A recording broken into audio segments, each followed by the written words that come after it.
Galera, boa noite aí, todo mundo escutando. Só para eu saber como é que estão as coisas aí.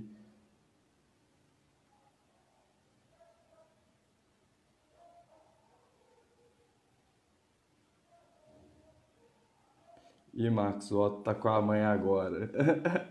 Tá na hora dele mamar, tá lá com a mãe curtindo um momento. Bom, galera, vou ir introduzindo um pouco aí a live, né? Como a gente chegou nesse momento. Enquanto o Marinho, que é o nosso convidado, não aparece aí. Bom, a live ela é meio que fruto do podcast da Seita, então quem está acompanhando o nosso podcast talvez consiga entender melhor como a gente chegou nesse momento aqui, né?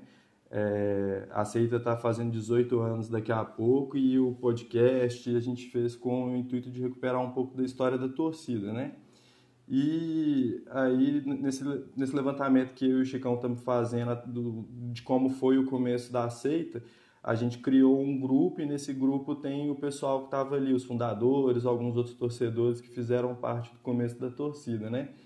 E lá direto a gente está tendo alguns debates, a gente levanta algumas questões, né? E uma questão muito recorrente relacionada a clássicos, né? A tradição do clube, a história.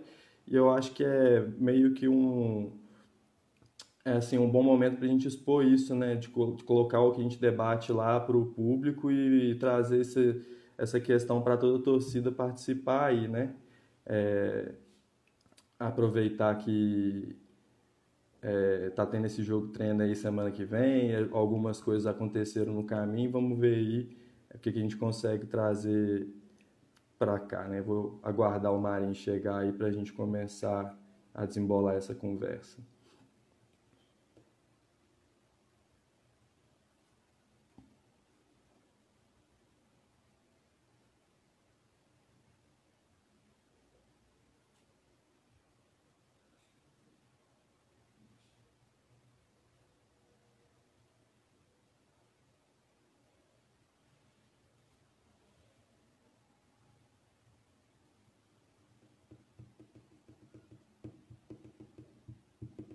Aí, ó, o Marinho tá aparecendo, vou aguardar ele mandar aí o pedido para participar e aí eu já chamo ele para conversa.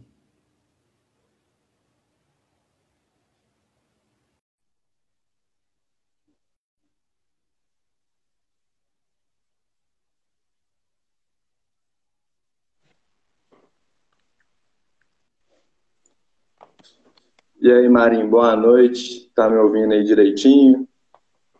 Boa noite, Vandal. Tô tranquilo. Vocês estão me ouvindo aí? Aqui tudo certo, dando para te ouvir muito bem. Beleza, então bora. Vamos embora. Bom, então antes de você entrar aqui, eu dei uma explicada para a galera de como a gente chegou até esse momento, nessa conversa. Ela é fruto aí daquele grupo que a gente fez no WhatsApp com a galera da antiga da Seita, né? E lá a gente tem direto debatido alguns temas relevantes aí. A gente achou interessante trazer esse debate para o público, né? A gente tem debatido aí muitas coisas relacionadas à tradição do América, coisas relacionadas à história do América e da torcida, né? E uma das coisas muito, sim, que a gente recorre direto é em relação a clássicos, né? Que a gente tem vivido aí um hiato, uma carência de vitórias em clássico. Foi até tema de pergunta minha no bate-papo com o Juninho, né? Como que a gente ia fazer isso. E a gente está aí passando por essa semana essa situação envolvendo um jogo treino com o rival, né, muitas críticas feitas por parte da torcida no geral e o pessoal do clube marcando o treinamento independente do pensamento da posição da torcida, né? Então eu queria que você comentasse um pouquinho a respeito disso daí, né? Sua visão como historiador do clube, como é que você enxerga é, essa busca que o América tem feito, né? Do meu ponto de vista, o América tem buscado profissionalizar demais, né? Cometeu alguns erros pelo amadorismo ao longo da história, e aí nessa busca pelo profissionalismo, a gente está passando por cima de algumas coisas da tradição do clube, né? A gente até debate aqui de vez em quando, algumas coisas precisam mudar um pouco, né? Algumas coisas têm que ser revistas, mas no geral a tradição e a rivalidade têm que prevalecer, né? E aí eu queria que você comentasse um pouco isso aí pra gente. Pois é, Vandal. A tradição, ela é o sobrenome do futebol. Você tem ideia? Como eu sou um cara mais estruturalista, eu gosto de analisar não o fato em si, mas tudo que leva a conduzir a formação do América. É inevitável dizer, cara, que o futebol ele é um esporte europeu, né? E trazido por ingleses para a América do Sul. E quando os ingleses vieram para a América do Sul trazer o futebol, eles não só trouxeram a bola e o livrinho de regras básicas, não. Charles Miller e outros pioneiros trouxeram a perspectiva cultural do esporte que era desenvolvida lá na Inglaterra. Então, assim, Vandal, chega o Charles Miller aqui no Brasil e aí eles vão mostrar o seguinte, ó, futebol é uma forma de entreter, é, buscar a arte por meio de um esporte, até para sanidade mental, porque muitos clubes foram fundados em fábricas, né, por trabalhadores de fábricas inglesas, já que Manchester era berço cultural da Revolução Industrial, trabalhadores de Londres, trabalhava na área portuária de Liverpool. Então os caras, para um pouco clarear a cabeça, os caras começaram o futebol nesse esquema. Então o futebol, Vandal, ele é uma exaltação de um grupo de afinidades por classe, de trabalhista, ou por amizade, ou por morar no mesmo bairro, a galera da mesma rua. Então, quando o inglês veio para mostrar que o futebol ele é desenvolvido para divulgar essa cultura, enaltecer essa cultura em uma disputa de forças entre grupos, né? Essa era a premissa do futebol. E o inglês, ele colocava muito as insígnias, né? Colocava os uniformes, as simbologias para representar, cara, toda uma cultura desenvolvida num determinado local. Por isso que tem escudo que leva nome de estado, leva nome de cidade, leva nome de símbolos da cidade, entendeu? O nome às vezes remete à questão provinciana dos bairros. Então já começa assim, cara. Então, o América, ele foi formado por amigos que estudavam na mesma escola, no ginásio Anglo-Mineiro. Depois das aulas, o pessoal às vezes reunia lá na esquina da Rua Bahia com timbiras, para representar laços de amizade, cara. E daí começam as disputas esportivas em Belo Horizonte. Então era a minha turma do meu bairro, a minha turma da minha rua contra as outras turmas. A gente vê muito isso em Buenos Aires, por exemplo. É até engraçado, né? O clube lá, às vezes, de um bairro, hoje está disputando Copa Libertadores. Então, assim, a gente faz um tour futebolístico lá e verifica como que o futebol ele nasceu nessa perspectiva de bairros, de amigos, né? Nessa formação coletiva. Por que eu estou falando isso, Randall? Essa foi a razão do nascimento do América. Como é que o América chegou hoje? O América chegou hoje, foi famílias entregando um bastão para o outro, entendeu? Segurando o rojão. A história do América era de muita dificuldade, entendeu? É padre que liberou o auditório do Colégio Santo Antônio para o América fazer reunião de conselho deliberativo, entendeu? O América, reunião no saguão do Palácio da Liberdade. O América, reunião na casa de amigos. O América, às vezes, não tinha sede. Aí um americano cedia uma casa, como foi cedida lá na Savassi, para o América ter uma sede nos funcionários, uma época que não tinha nem sede. O América não tinha campo para treinar, e aí o Lana Drummond nasceu isso. Então o América ele é resultado de devoção, cara. Entendeu? E quando a gente fala rivalidade, eu não quero dizer em nenhum momento que rivalidade é uma apologia à violência. Não é isso. Com certeza. A rivalidade é uma disputa, é uma competição, entendeu? De medição de forças. Mas de que medição de força? Que antigamente era a turma de um bairro contra a turma do outro. É por isso que eu estou falando. Quando o América tinha um campo lá no Mercado Central, o campo do Atlético era no outro lado da rua, onde é aquele local de eventos lá, é Minas Centro, né? Não sei o nome. Então, era essa a essência. Então, Vandal, quando o América faz um gol no Vitor, do Atlético hoje, a bola não saiu, não foi da defesa do América, não. Saiu lá da esquina da Bahia com Timbiras. Foi atravessando as décadas, as eras, até morrer no gol do Vitor. Então, isso é respeito a uma rivalidade que ela é por si só a razão da sobrevivência do América. Quando eu falo que rivalidade não é violência, é uma disputa de força, não quer dizer, Vandal, que é uma disputa de força somente dentro do gramado, não. Entendeu? A disputa de força do gramado, ela é esportiva. Mas o que uma rivalidade traz na estrutura? A rivalidade, por exemplo, eu tenho um CT, o rival vai ter um CT melhor. Eu vou ter uma sala de ginástica, de academia, não, vou fazer uma melhor. Eu vou ter um estádio, eu vou construir outro estádio. Então, o negócio que começa lá no fundo, lá atrás, vai trazendo uma competição que faz o clube, além de permanecer a existência dele, faz ele ficar grande, faz ele sobreviver, não é mesmo? Então, não existe time grande, não existe time tradicional sem um grande rival. Você nunca vai achar. O Real Madrid, por exemplo, ele tem um grande rival que é o Barcelona, porque tem rivalidade até étnica, né? Até cultural lá. Então, quando eu participei, por exemplo, da fundação da Seita Verde, quando eu falo que o América, quando eu inventei a frase América até o além, que o pessoal está colocando aí, é por causa do hino do Atlético, para quem não sabe a história. O Atlético não fala uma vez até morrer? A gente não, a gente até o além. Entendeu? O americano transcende. Não larga o osso. Porque prova de fidelidade, prova de devoção, quem tem aqui em Belo Horizonte é o América, que atravessou todo tipo de adversidade e permaneceu livre, permaneceu autônomo, né? Já que a gente perdeu tanta disputa na questão de adesão popular ao longo das eras. Então, o América tem que é um clube tradicional e que tem que se reinventar a todo momento para competir dentro dessa esfera esportiva dita profissional hoje, né? Por mais que seja profissional, Vandal, você não vê de forma nenhuma o Grêmio chamar o Internacional para um jogo treino.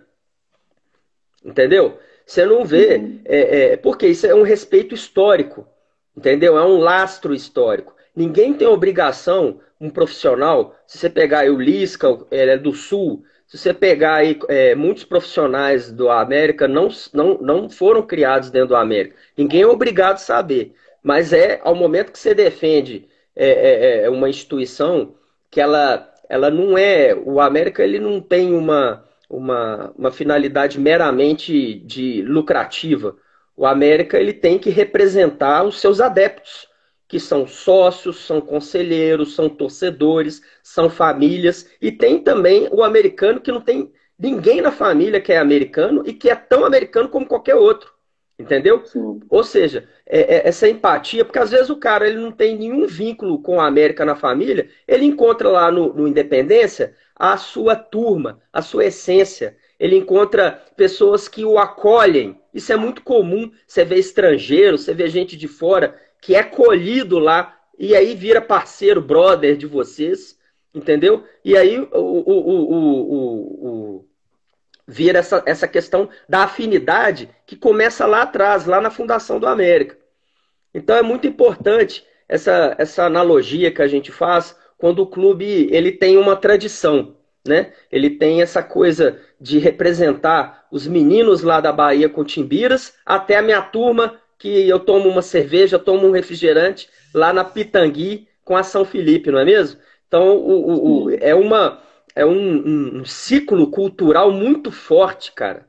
Entendeu? Muito forte. Então, só para terminar essa primeira linha de raciocínio, se a bola estufa a rede do Vitor, o primeiro tapa nela foi lá do Afonso Silviano Brandão. E aí vem para os nossos antepassados, até morrer na gente lá que está lá no Mineirão segurando o osso. Outra polêmica que a gente teve aí nesses últimos dias foi relacionado ao uniforme, né? A gente fez umas brincadeiras aí no Twitter, para mandar um salve pro João, fez lá uma série de uniformes pro Coelho, né? Uma dos uniformes que ele fez foi aquele tricolor, né? Onde a linha verde, aliás, a linha branca encontra com a linha preta, né? E a galera acabou chiando um pouco disso. Aí, ano passado, a gente também teve aquela situação envolvendo um uniforme de goleiro azul. Né? 2016 a gente já fez um uniforme feio pra caramba, que foi aquele uniforme laranja, né? Inventaram mais uma cor ali pra gente. E se for pegar, historicamente, os nossos goleiros usaram um uniforme diferente. Já teve uniforme preto, já teve uniforme cinza, já teve uniforme laranja com verde. Então teve assim, um monte de cores, né? Já usou a paleta de cor quase inteira e resolveram colocar a cor azul, né? Um dos argumentos que foram colocados era até que havia uma procura grande de material azul do América. O pessoal ia lá na loja e perguntava se não tinha nada azul para poder vender, né? E qual que é essa percepção disso, né? Você como colecionador, o que você vê isso, né? Porque a gente está falando sobre tradição, né? E isso meio que passa por cima de uma forma assim, muito bruta pelos valores que a gente foi construindo, né? Até acho válido o debate se a cor branca, a cor preta deve encontrar ou não, porque a gente está debatendo as cores que fazem parte do nosso time desde a fundação praticamente, né? Logo lá no começo já foi adotada a cor preta, fazendo a gente virar um time tricolor, né? Tá tendo o nosso estatuto, que obrigatoriamente os uniformes têm que trabalhar com essas três cores, né? E eu queria sua visão disso. Você também concorda que esse azul é mais uma tentativa da diretoria de meio que trazer essa massa de simpatizantes que a gente sabe que o América tem aqui em Minas e fora de Minas, né, para dentro do nosso lado? E se isso, pelo menos para mim, é um ponto de partida errado, né? Se você quer ter novos torcedores, você tem que moldar esses torcedores a característica do clube, não moldar o clube às características desses novos torcedores, né? Eu queria saber o que você pensa disso. Primeiramente, para a questão da tradição, eu queria deixar registrado aqui na live da Seita Verde, Vandal, uns dizeres do grande historiador do América, que é o Carlos Paiva. Ele, inclusive, na sua conta do Facebook, ele transcreve isso textualmente, se alguém quiser apurar. Não sei se isso tem a ver com a grande rivalidade, igual eu tô te falando, a rivalidade no sentido de um querer superar o outro, né? Daquela época, ele alega que o clube mais antigo de Belo Horizonte é o nosso América. Por quê? Porque o Atlético, ele foi fundado como Atlético Mineiro Futebol Clube. Ele teve uma fundação em 1908, porém, com uma briga generalizada que teve lá, os presidentes, inclusive dois presidentes do Atlético foram presidentes do América, você pode pesquisar, que é o Jair Pinto dos Reis e o Alexianor Pereira. Teve uma briga muito grande e não foi somente presidentes e sócios do Atlético Mineiro Futebol Clube pedindo para ingressar ao América. Foram jogadores também, porque era tudo uma fusão, né? Era uma época amadora, vamos dizer assim. Então o cara, às vezes, ele era atleta e era conselheiro, contribuía, por isso que as defesas dos clubes eram bem ferrenhas, né? Porque o cara levava aquilo como a simbologia máxima da turma dele. E, segundo os relatos do Carlos Paiva, com essa briga, houve a dissolução desse time. E aí eles formaram um novo time em setembro de 1913, chamado Clube Atlético Mineiro. Então, o Clube Atlético Mineiro ele é de setembro de 1913. O Atlético Mineiro Futebol Clube é de 1908. É aquele que acabou. E o de 1913 houve uma nova ata, uma nova fundação, um novo escudo. O escudo original do Atlético Mineiro era o triangular. E esse de 1913 é circular, lembra muito o América do Rio. Se você olhar a camisa do centenário do Atlético, ela é um círculo. O escudo é um círculo. Então, do triangular passou para um círculo. E aí eles pegaram depois a mesma estética do escudo do América em 1915. Mais para frente, depois de 1915. Por quê? Porque o América era o modelo a ser batido pela a unidade do seu clube a irmandade entre os adeptos e a sequência avassaladora que começou com o decacampeonato. Tudo isso para dizer que o preto, então, no caso, não foi do Clube Atlético Mineiro, o preto do Calção do América. O preto do Calção do América é de um clube que não existe mais, o Atlético Mineiro Futebol Clube de 1908. Ele escreve isso no Facebook, ele deixa isso registrado. Depois, se alguém quiser conferir lá, é uma questão histórica que ele fez uma pesquisa, ele apurou. Então, estou querendo justificar, por exemplo, talvez que o preto não seria uma alusão ao nosso arquirrival que existe hoje. Mas, na verdade, pode ser pelo fato de terem adeptos nos dois Atléticos, né? Mas voltando, essa prática de fazer uniforme diferente, o Vandal, ela é antiga e ela é até europeia, entendeu? É muito comum na Europa você ver clubes fazendo terceiros uniformes com cores que não tem nada a ver com a cor original da sua agremiação. Você já vai ver lá o Barcelona com camisa rosa, a Juventus de Turim com camisa azul, camisa amarela. Mas o princípio da rivalidade ali, ele é muito respeitado. O clube, ele faz a terceira camisa lá na Europa, de cores totalmente distintas, diferentes da sua fundação, mas jamais eles vão fazer com a cor de uma alusão a um rival local. No caso, um rival citadino, um rival que remete um princípio tradicional de uma disputa de forças. Então, a camisa azul do América, a meu ver, é uma aberração, é um desrespeito histórico, inclusive. Entendeu? Agora, se alguém quiser fazer outras cores, aí é questão de estética, questão de gosto. Eu, por exemplo, como colecionador, eu tenho as camisas laranjas de 2016, mas eu não uso. Também não gostei. Eu não gosto, tá? Eu respeito porque, pelo princípio mercadológico, para atender nichos publicitários, eles fazem esse terceiro uniforme. E geralmente o clube, olha para você ver, Vandal, tem muito clube como Palmeiras e outros, fazem uma terceira camisa para tentar lembrar factualmente alguma passagem. Por exemplo, o Corinthians fez uma vinho para lembrar um amistoso, entendeu? Para lembrar uma origem lá, com algum vínculo com uma passagem, um amistoso que eles fizeram com o Torino.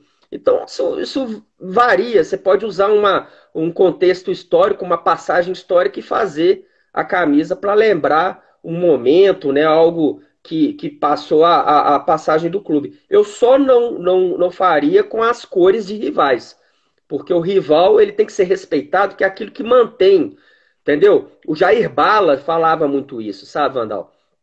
Que rival, você não pode olhar o América como co-irmão, segundo time, o América que é o time, o segundo time, o time simpático, porque ele não cresce assim, entendeu? Tanto é que o primeiro clássico do Jair Bala foi 5-2 para o América, ele meteu 3 gols lá no Independência, entendeu? Já chegou metendo o pé na porta.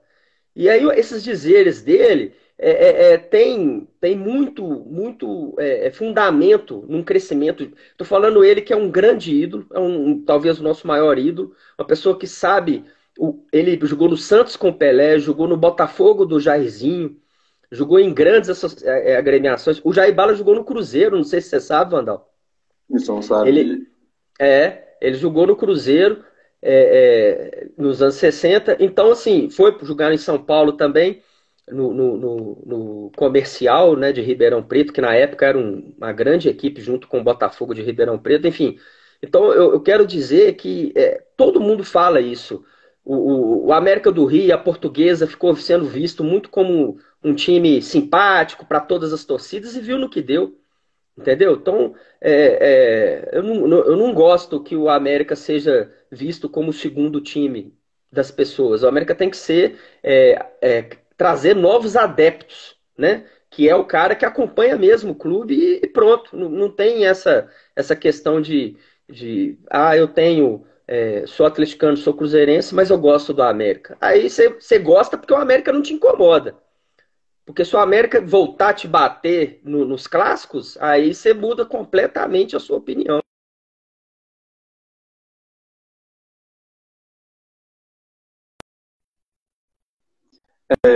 Vamos aproveitar que você tocou no clássico, mas antes só fazer uma pergunta aqui do Anderson para você. Ele quer saber se você tem algum livro sobre o nosso Coelho, se você já escreveu alguma coisa, algum trabalho assim sobre o América. Ó, livro eu nunca escrevi sobre o América. Eu já escrevi artigos, já participei de entrevista por meio de história oral, né, para estar municiando centros de pesquisa. E já pesquisei também escrevendo notas, já que eu escrevi em jornais para ajudar a divulgar, a defender as questões do América, entendeu? Uhum. Então, eu não tenho nenhuma publicação, porque isso não é nem é mais um hobby mesmo, não é nem a minha força de trabalho, entendeu? Eu trabalho no governo, não tem nada a ver com futebol, sou concursado, também não sou apadrinhado politicamente, então eu trabalho lá pelas minhas forças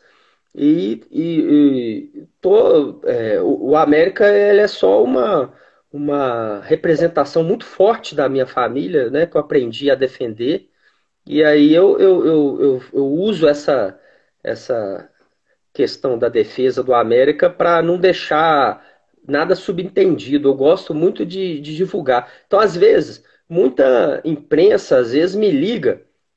Hoje estava um cara me perguntando sobre o time de esgrima que o América teve, porque o América é muito pioneiro, né? E aí é direto, cara. Às vezes é Rádio Tatiaia, pede para eu participar, às vezes a Rede Globo pede lá, e eu gosto de ser solícito porque é o América.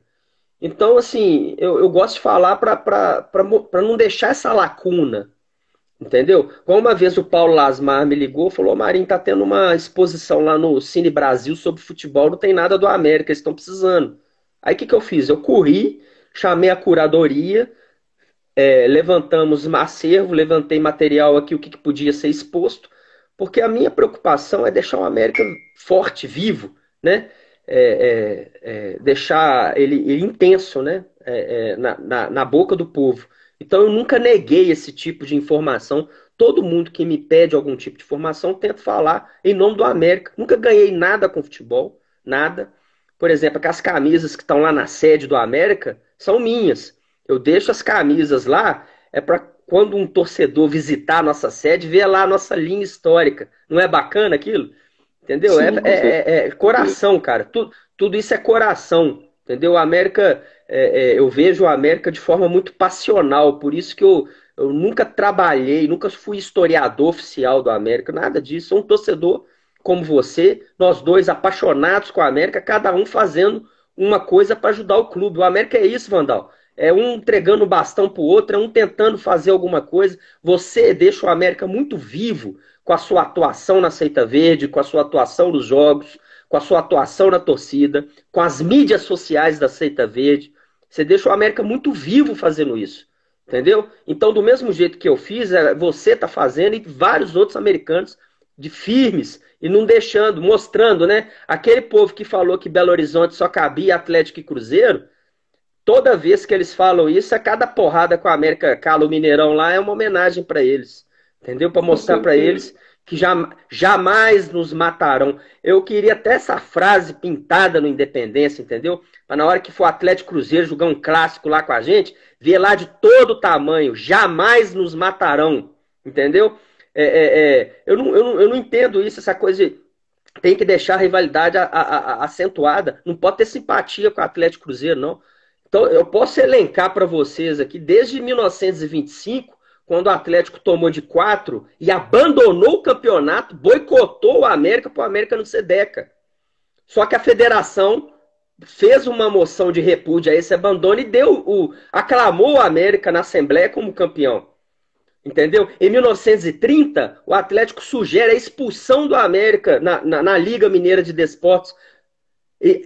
Nos anos da adesão do profissionalismo, o América travou várias batalhas com o Atlético nos arbitrais lá da federação, porque queria entender o que era isso. Aí vai passando, aliciamento de jogador, de diretor, você vê aí os caras tentando pegar o Independência na mão grande lá na época do Caiu no Horto, aquele negócio todo, entendeu? Aí não conseguiram, aí tenta tampar os escudos do América, não conseguiram, tenta fazer arquibancada metálica. Os caras até hoje ficam tretando com a gente vai ver isso como co-irmão, fazer amistoso com esses caras, entendeu? Se eu fosse presidente do América, Vandal, o meu capitão nem cumprimentaria aquele pessoal lá em respeito ao que os antepassados do América passaram na mão deles. Porque se dependesse de Atlético Cruzeiro, o América estava extinto. É essa que é a verdade. Entendeu? Tem que ser claro. Eles queriam monopolizar as forças, o Atlético queria ser o único, o Cruzeiro cresceu com aquele time do Tostão, justamente no ponto-chave da virada da dimensão do futebol mineiro com a era Mineirão. Então, para eles, queria ter, entendeu? Você acha que eles vão olhar para o interior para crescer Minas Gerais como... Ninguém, cada um olha para si nesse sentido. Entendeu? Nesse sentido de engrandecimento institucional. O América tem que fazer por onde também. Entendeu? Colocar uma cláusula lá, Vandal, não vendemos atleta nem para Atlético Cruzeiro. Se tiver que vender Mateuzinho, Zé Ricardo, para fora. Igual fizeram com o Richarlison. Entendeu? Não tem que... Tiveram vários, né? Matheus, goleiro. Tiveram jogadores mais velhos também que a gente negociou direto para fora, né? O Bruno Meneghel em 2012 foi direto para a Ásia. O Bill saiu daqui direto para a Ásia. Então a gente tem mercado fora Atlético e Cruzeiro, né? E historicamente, como você citou, quando a gente fez essas negociações com eles, a gente acabou tomando mais para dentro do que tudo, né? Então claro. Eu também vejo da mesma forma e eles que você. Fazem artimanhas, cara. Olha pra você ver, o América foi campeão juvenil de 74, porque naquela época o juvenil era como se fosse o júnior, né? O Éder Aleixo acabou com o campeonato, foi profissional pelo América. O América não queria passar ele pro Atlético, mandou ele pro Grêmio. Ele ajudou o Grêmio a tirar a sequência do regional do Inter, e aí eles trocaram ele com o Paulo Isidoro. Ou seja, eles buscam ainda atletas nossos com essa questão. E aí é um mote que eu até queria falar sobre o campeonato regional, né?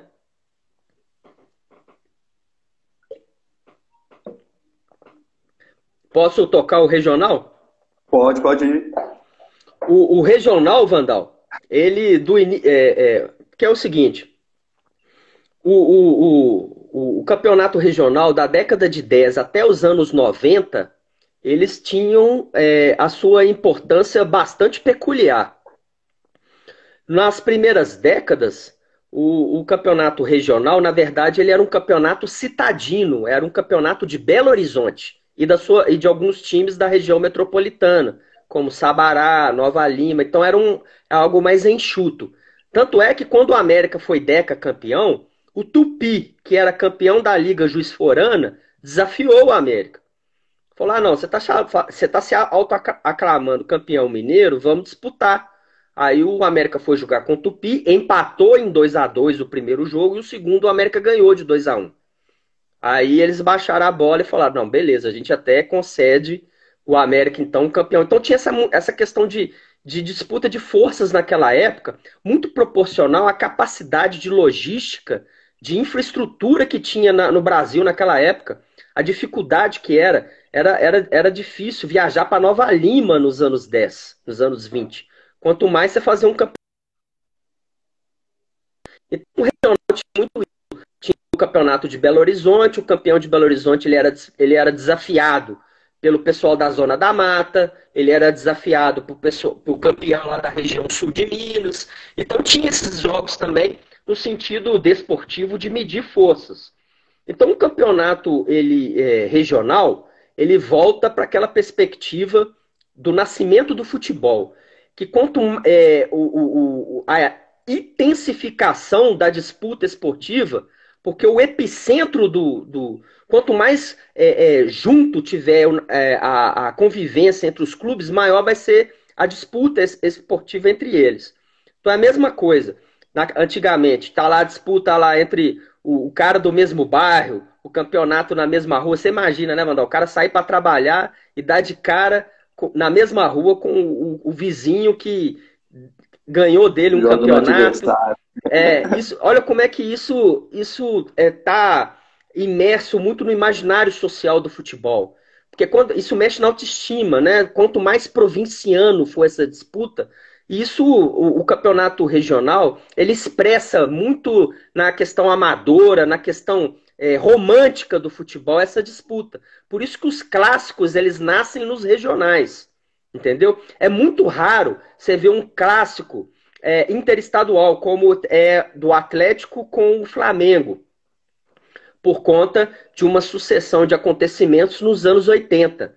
Mas, via de regra, você vai pegar que os grandes clássicos, as grandes rivalidades, elas remontam à perspectiva do nascimento do futebol, daquela convivência restrita, mas imersa na mesma cidade, porque isso trabalha muito a autoestima, né? Você tá lá, poxa, vou lá jogar contra o Atlético. Se a gente ganha do Atlético, eu ganhava dos meus colegas do colégio. Entendeu? A gente ia para, né? Você ganha do seu colega do trabalho, você ganha do seu colega da faculdade, entendeu? Você encarna aquele resultado para si, né? Numa disputa do imaginário entre os torcedores. Olha como é que isso, de uma forma até romântica, poética, permanece no coração da gente hoje, em 2020, uma perspectiva lá dos anos 10. O clássico mexe na autoestima, movimenta a torcida, as brincadeiras, né? E o clássico jamais termina.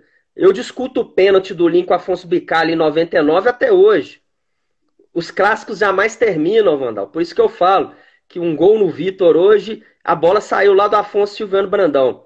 Então, o regional ele teve uma importância até os anos 90, ele foi fundamental para definir os clássicos no futebol brasileiro, no futebol argentino, no uruguaio. Você vai pegar os clássicos, eles têm um traçado de disputas, de medição de força ao longo das décadas. Eu acho que isso tinha que ser respeitado, até na questão ética, entendeu? Para desenvolver a questão não estou querendo dizer que o regional hoje ele tem a mesma importância, porque ele está fadado até acabar, não é mesmo?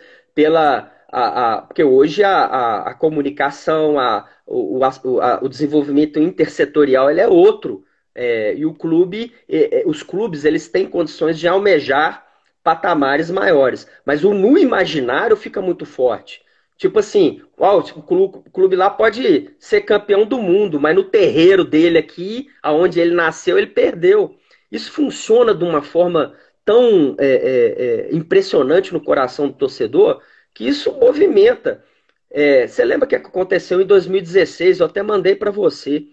O Atlético elimina o Racing da Argentina, passando de fase na Copa Libertadores. 4 dias depois, perde o Campeonato Mineiro para o América. Por quê? Jogando com equipes, com a mesma equipe, o Robinho, o Prato, tudo lá contra a gente. Porque isso, como que faz o América tirar forças de não sabe de onde para ganhar de um clube com muito mais estrutura, com um recurso técnico, um elenco internacional? O América foi lá e calou o Mineirão. Você vê o Fluminense ganhando um turno do Flamengo, e não dá para comparar os dois clubes. Tá vendo? Aí de onde que os caras tiram esse coração? É da movimentação dos bastidores do clube. Entendeu? E quem faz a movimentação dos bastidores do clube? Não é diretor de futebol, não. É a gente. É a torcida que movimenta, coloca lá a presidência, o conselho, e fala, ó, contra os caras é diferente. Contra os caras é diferente. Entendeu? Tem que ir lá, entendeu? É uma questão de honra. Entendeu? O América ganhando o clássico, ele tá respondendo àquela provocação dos caras querer tampar o escudo do América no estádio. É muito mais que um jogo. O atleta, ele vê aquilo como uma partida, Vandal. Entendeu? Que ele precisa até de visibilidade para buscar patamares maiores. Só que no imaginário do torcedor, não. A gente tem que trazer isso para deixar o clube vivo, o clube forte. Porque senão, Portuguesa, Juventus, América do Rio, Bangu, Guarani de Campinas, ó, vai tudo embora. Guarani foi campeão brasileiro, cara. Entendeu? Tem que ficar. Ah, não, é porque é time. Não é questão nem de ser do interior ou da capital, não. Times do interior perderam forças e times da capital deixaram de existir. Bangu, o América do Rio, por exemplo, Portuguesa, são das capitais, São Paulo e Rio. Então tem que ter muito cuidado e muito respeito sobre essa questão da rivalidade. E sobre o jogo treino, Vandal, a meu ver, eu mudei a minha impressão Isso aí a gente sabe que para patamar para medir força, você sabe que não adianta nada. O que aconteceu ano passado? Nós ganhamos do Atlético e Cruzeiro em jogo treino, tomamos de 4 do Figueirense logo em seguida e começamos pessimamente a Série B. Então, assim, é uma forma muito ilusória, né? Achar que jogando treino contra Atlético e Cruzeiro a gente pode mensurar uma força, porque os caras, eles não vão correr, eles não vão mostrar o que eles têm no jogo treino, não. Você só vai mensurar a força do rival na hora que o bicho estiver pegando o Mineirão valendo ponto, valendo a profissão do cara. Aí ele vai dar o sangue lá e você vai ver qual padrão tático encaixa. Não tem nem como você verificar muito padrão tático, porque os caras põem 30, 40 jogadores para jogar um jogo treino. O cara joga 15 minutos. Como é que você vai saber em 15 minutos o que o cara vai fazer a partida? É até interessante essa relação do jogo-treino, porque se a gente for parar para pensar, 2016 foi a última vez que a gente ganhou clássico, né? E a gente ganhou os 2 últimos clássicos jogando no Independência, igual você sempre citou, colocando a carga mínima possível para os adversários lá, para os nossos rivais, e deu resultado, né? E além disso, era o mestre Giva na época o nosso treinador, e ele adotou fechar o treinamento, né? Nem a imprensa teve acesso ao treinamento. Então, chegou com a surpresa montada, né? A casinha bem armada, e colheu os frutos disso, né? Então, a gente precisa focar quando está valendo os 3 pontos, esquecer esse momento de treinamento, que vira e mexe a gente está fazendo jogos com eles em treino, vencendo, e na hora que vale a gente não tem o resultado positivo, né? Exato, Vandal. E aqui, é até engraçado isso. Quando eu escrevia no jornal Super, eu era o Américo Coelho, que fazia aquela coluna Voz da Arquibancada. O América foi julgar em 2005, vou deixar até registrado na live aqui, foi jogar um jogo treino com o Cruzeiro. O América foi tentando fazer um time para jogar a Série C. E o Cruzeiro jogando a Série A e ainda as seletivas internacionais. Aí eu fui, entrei em contato no Cruzeiro, falei que eu estava querendo verificar o jogo e tal. Aí até o Beneci Queiroz pediu para eu fazer um fax registrando minha solicitação e eles autorizaram. Eu fui lá. Ô Vandal, os caras, tipo assim, o América. Eu não tô falando que os atletas estão errados, não, porque na profissão é isso mesmo. O cara tem que procurar patamares maiores de disputa esportiva e também salarial. Isso é natural. Aí o que acontece? O jogador do América, cara, entra lá como se fosse Copa do Mundo. O cara corre que é uma loucura. Aí você vê o migué dos caras da duplinha, bicho. Entendeu? Tinha jogador do Cruzeiro que na hora que tava vendo as foiçadas lá dos jogadores do América não queria nem entrar no treino. Ficava dando um migué lá, pedindo na época o treinador, na época era o PC Guzmão do Cruzeiro. Ficava jogando o migué para fazer física no campo do lado e o América arrancando até tufo de grama lá do campo. O que aconteceu? Nós ganhamos esse jogo treino, 1-0, gol do Helder, um volante que veio do Santos, de cabeça. Eu fiquei doido lá, comemorei o gol. Olha pra você ver, coisa que só o América apronta com a gente, né, Vandal? Eu cantei o hino do América dentro da Toca 2, sozinho. O América ganhou do Cruzeiro. O pau cantou lá, o Francismar comeu a bola. Tanto é que pouco tempo depois, o que aconteceu? O Cruzeiro acabou levando ele. Então, assim, os caras do América ficaram lá doidos para jogar, aquela coisa toda, e eu não vi o mesmo empenho do lado do Cruzeiro. Aí ficou aquela coisa, o América ganhou do Cruzeiro, vai fazer uma Série C imbatível. Ganhou o primeiro jogo contra Cabo Friense e não arrumou mais nada. Entendeu? Eu acho assim, não é patamar de força para medir potencialidade nenhum. Ainda mais você tendo, e eticamente, né? Você vai disputar um título com o rival e ainda fazer um jogo treino com ele nas vésperas dessa rodada, eu acho assim, muito fora da noção, entendeu? Isso não é muito mais do que uma questão meramente técnica, uma avaliação tática. Eu não sei qual que é a ideia, não. Isso aí nós vamos mostrar as nossas potencialidades para o Sampaoli. Ele vai ver lá se tem algum jogador que ele pode trazer para o Atlético, igual ele fez com o Blanco e outros, né? Tipo, eu não entendi nada que o América fez nesse sentido. Não, não tem ganho nenhum. Se a gente regaça o Atlético nesse jogo, o time pode ficar confiante demais e baixar a guarda na decisão. Se perde de forma desmoralizada, o que, que o jogador vai ficar pensando? Ah, não, então na hora que tiver valendo mesmo, a gente não vai. Eu não vejo nenhuma. Eu posso estar errado também, tá? Eu posso estar errado, mas eu não vejo nenhum ganho. E historicamente a gente cansou de ver que não é patamar nem para averiguar a potencialidade técnica, como também isso afeta muito a questão da estima da torcida, né? Você vê um rival que aprontou o que aprontou com a gente no Independência, o América ir lá em Vespasiano jogar jogo treino com os caras, aí para mim é o fim da picada.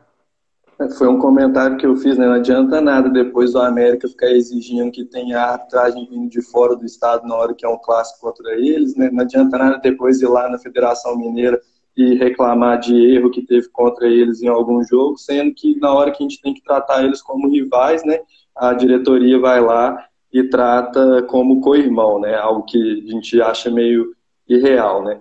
Ontem até teve uma live do Paulo Brax, e aí eu participei com o perfil da Seita na hora, consegui fazer ele algumas perguntas. O Paulo Azeredo lá da Itatiaia até fez a leitura das críticas para o Brax. O Brax rebateu falando que o América precisava de jogar, precisava de fazer um treino, que não tinha outras equipes disponíveis no momento, né? Mas eu penso o seguinte: a mesma dificuldade que a gente teria por falta de ritmo, ou falta de entrosamento, dado esse tempo que a gente está sem jogo, eles também teriam. Então, do meu ponto de vista, não tem ganho, né? E o Brax já estava no América ano passado, quando a gente teve os 2 jogos treinos com a dupla, né? Então ele já vivenciou essa experiência de ter jogos com a dupla e o resultado negativo vinha. Então também não viu o menor sentido, né, nesse jogo treino, né?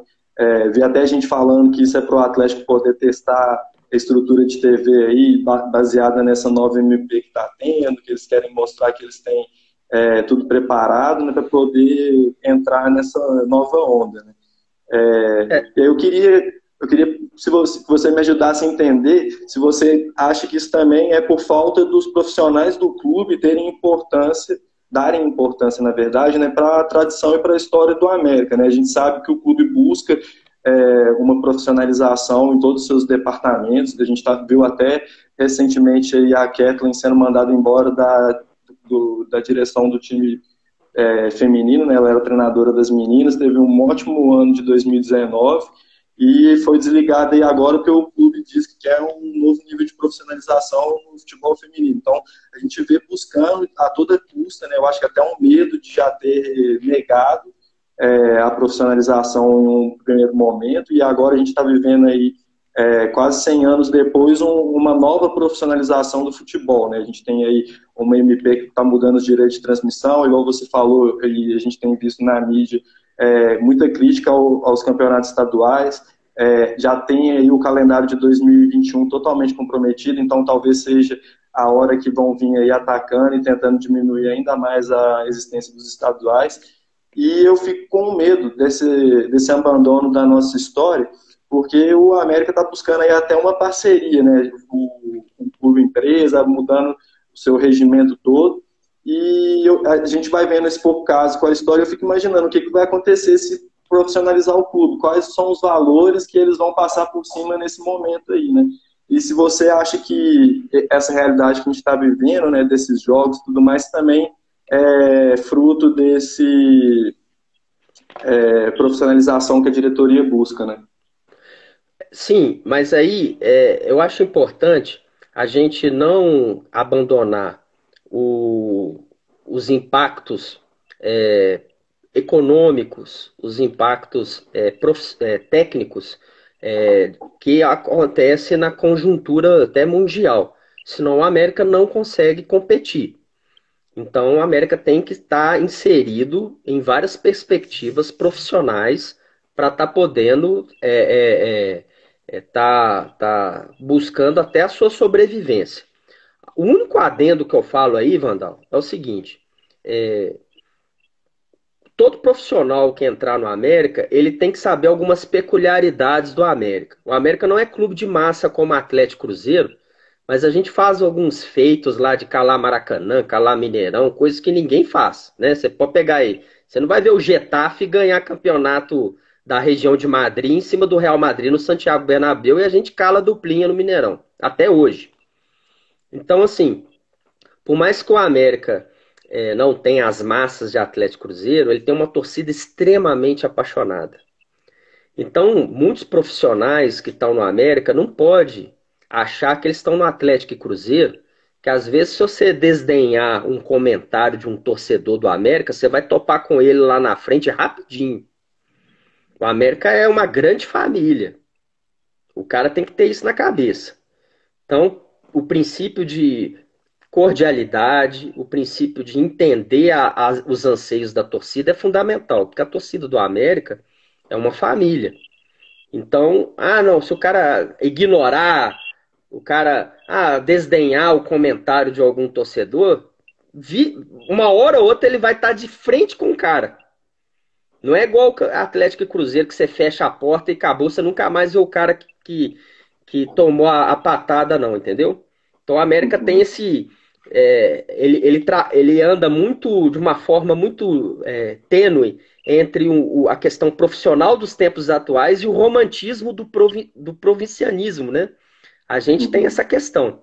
Então a primeira coisa que eu deixo aí aberto é que todo profissional do América tem que primeiro entender que o América ele é bem diferente de Atlético Cruzeiro em muitos aspectos.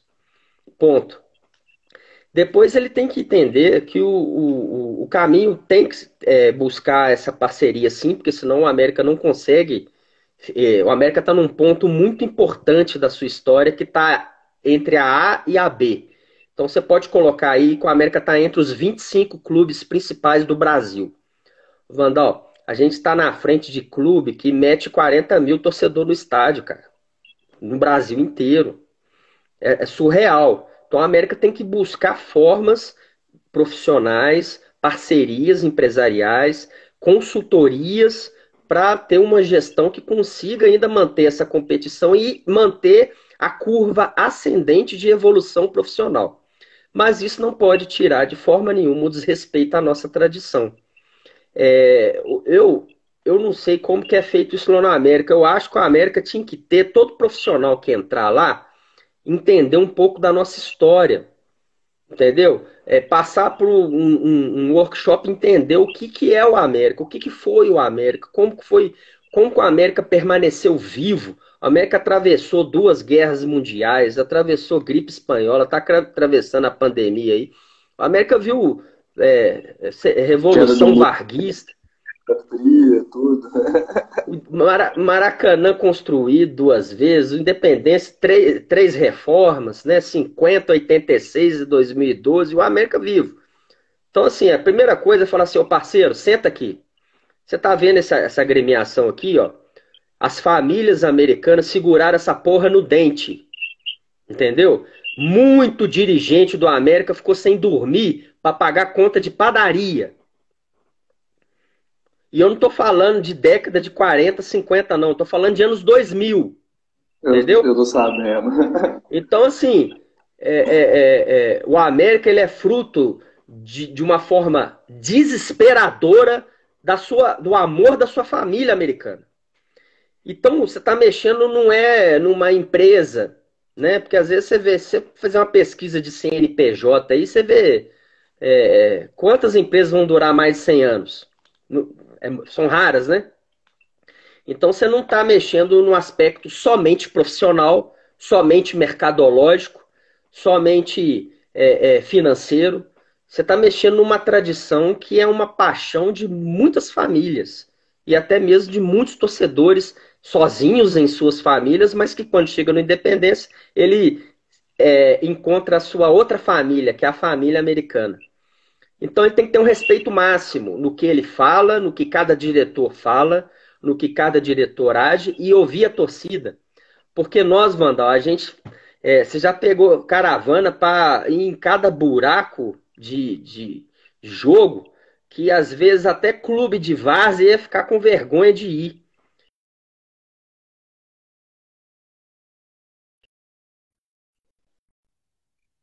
Porque eu não passei muito tempo atrás do América. Mas a gente já roeu muito osso Entendeu? Então já viu o América jogar nos piores buracos, a jogar no Maracanã, a jogar no Morumbi, pôr no São Paulo na roda. Você lembra aquele gol do Mateuzinho na Série A, que o América saiu tocando lá de trás, né? Isso é só o América, cara. Entendeu? Que, você pegar. Isso foi em 2018, né? 10 anos antes, a gente estava no módulo 2 jogando contra times assim, semi-amadores. União Luziense, um monte de time que nem É, falar mais, né? e 10 anos depois, tava lá no Morumbi, calando o São Paulo, tava jogando a última rodada da Série A com 20 clubes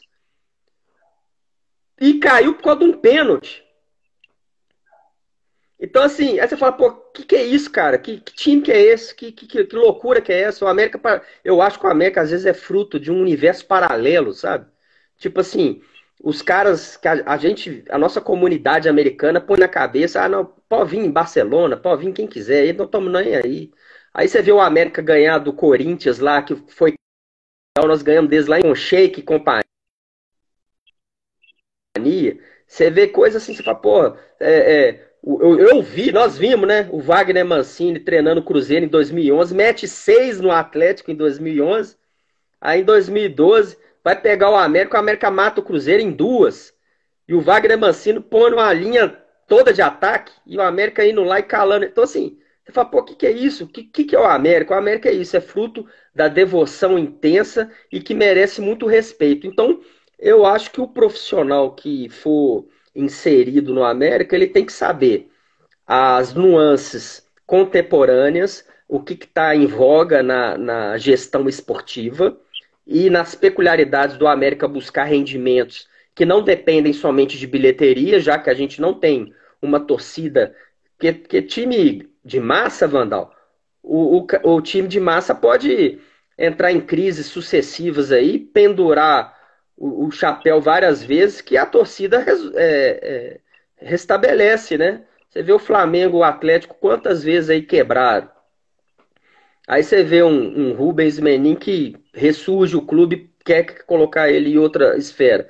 Então, assim, eles têm empresários, eles têm banqueiros, eles têm massa que movimenta, e a gente tem que inventar. Então, eu acho que, apesar de eu ter esse lado saudosista, eu acho que é inevitável entrar nessa perspectiva profissional atual e buscar parcerias com o clube empresa, com bastante respeito à nossa tradição. Não é igual o Bragantino, que já mudou o escudo, já mudou a porra toda. A gente não, entendeu? A gente não é clube empresa, não. A gente tem 100 anos, entendeu? A gente tem um escudo que é o mesmo há mais de 100 anos. Então não é isso, é um clube que conta a história das famílias.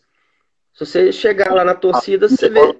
Belo Horizonte também, né? A capital só é da forma como é pelas interferências que o América fez ao longo da história, né? O centro de BH, como a gente conhece, tem interferência do América ali, né? Então a nossa história, a nossa tradição é muito rica, né? Até o Independência. Eu falei isso na Itatiaia, no programa do João Vitor Xavier. Eu falei que o Independência ele nasceu americano.